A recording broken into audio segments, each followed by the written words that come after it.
पूर्व मंत्री चौधरी राकेश सिंह का बयान।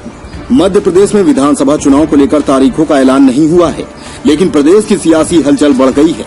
राजनीतिक पार्टियों का एक दूसरे पर आरोप प्रत्यारोप जारी है। इसी क्रम में आज मुरैना अल्प प्रवास पर आए कांग्रेस नेता और पूर्व मंत्री चौधरी राकेश सिंह ने बीजेपी पर जमकर हमला बोला और भाजपा की वर्चुअल रैली पर सवाल उठाते हुए कहा कि भारतीय जनता पार्टी के पास इस समय सत्ता और धन है, जिसका उपयोग कोरोना काल के लिए तो ठीक है, लेकिन यह धन का दुरुपयोग है।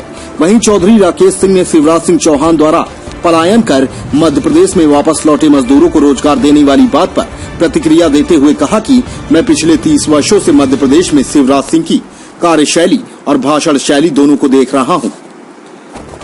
वह सिर्फ लोगों को गुमराह कर रहे हैं, इसके अलावा दूसरा कोई काम नहीं करते हैं।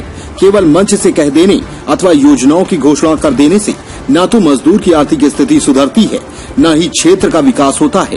पूर्व मंत्री राकेश चौधरी ने कांग्रेस से बीजेपी में शामिल हुए पूर्व विधायकों को लेकर कहा कि इन लोगों ने न केवल कांग्रेस का अपमान किया है, बल्कि 80 लाख जनता के साथ विश्वासघात किया है और इसका परिणाम जनता आगामी उपचुनाव में इन उम्मीदवारों को देगी। वहीं उन्होंने ग्वालियर चंबल अंचल में भाजपा को एक भी सीट न जीतने का दावा करते हुए कहा कि आगामी चुनाव में इन उम्मीदवारों को जनता अपमानित कर वापस करेगी। एक माहौल क्रिएट करते हैं, आप इससे कितना ताल्लुक रखते हैं? देखिए, मैं भी आपकी तरह एक पढ़ा लिखा नौजवान रहा हूं। मैंने भी राजनीतिक रूप से हर स्टेटमेंट को सुनता हूं। दिग्विजय सिंह साहब जब बोलते हैं, दिग्विजय सिंह साहब बहुत होशियार आदमी, इंजीनियरिंग ग्रेजुएट है। मैं उनकी कैबिनेट में रहा हूं और मैं ये कह सकता हूं कि मैं जितने मुख्यमंत्री मैंने देखे हैं, उनमें मुख्यमंत्री कार्यकाल में दिग्विजय सिंह जी से होशियार और शार्प आदमी नहीं मैंने देखा।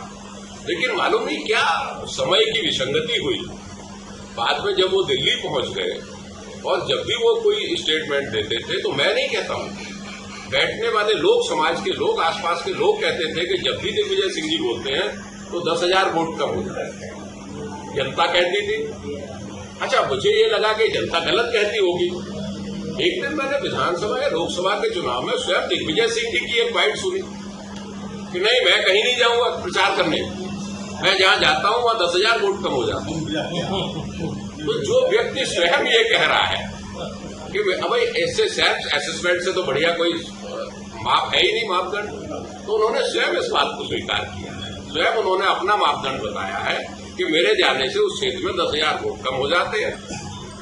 तो मैं ये मानता हूं कि अगर वो ऐसे स्टेटमेंट जैसे मेरे विरुद्ध दिया है प्रेस में, उनके ऐसे स्टेटमेंट देने से कितने वोट कम होंगे, ये उनको आत्ममंथन करना चाहिए।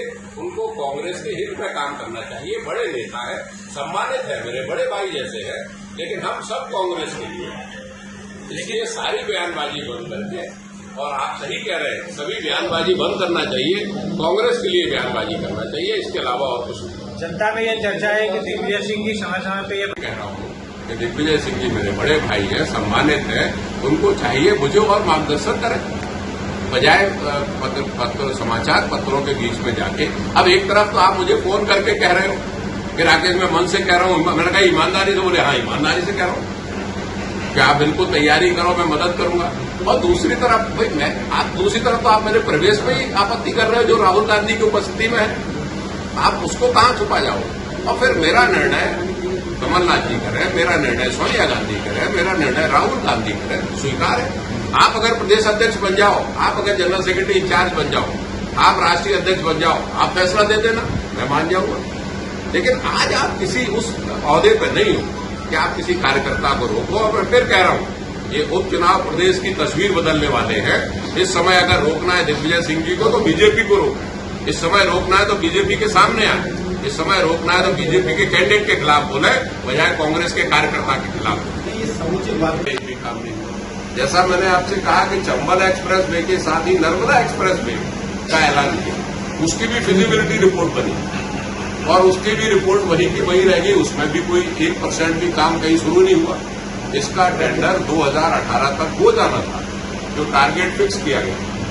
लेकिन मुझे अफसोस के साथ कहना पड़ता है कि भ्रमित करने का काम ये लोग कर रहे हैं। इन्हीं के समय में वो हिस्सा काटा गया है जो मुरैना का है और भिंड का है। तो मेरी पहली उनसे मांग ये है कि इस हिस्से को जोड़ने का ऐलान वो करें, और ऐलान ही नहीं, उनको वो पेपर्स इस भिंड, चंबल, ग्वालियर के लोगों को देना चाहिए, जिसमें हमारा क्षेत्र पुनः NH 92 तक जोड़ दिया गया है, जो काट दिया गया था विजिबिलिटी। दूसरा जो मैं कह रहा हूं कि जो व्यवसायिक गतिविधियां पहले उस पर लिखी हुई थी, जो उस पर उल्लिखित थी आपके पेपर्स में, उसके बाद नई कौन सी गतिविधियां और आपने बढ़ाई और उनके इम्प्लीमेंटेशन के लिए आपने कौन सा धन मुहैया करा रहे हैं, ये कागजात भी आपको जनता के सामने करना चाहिए।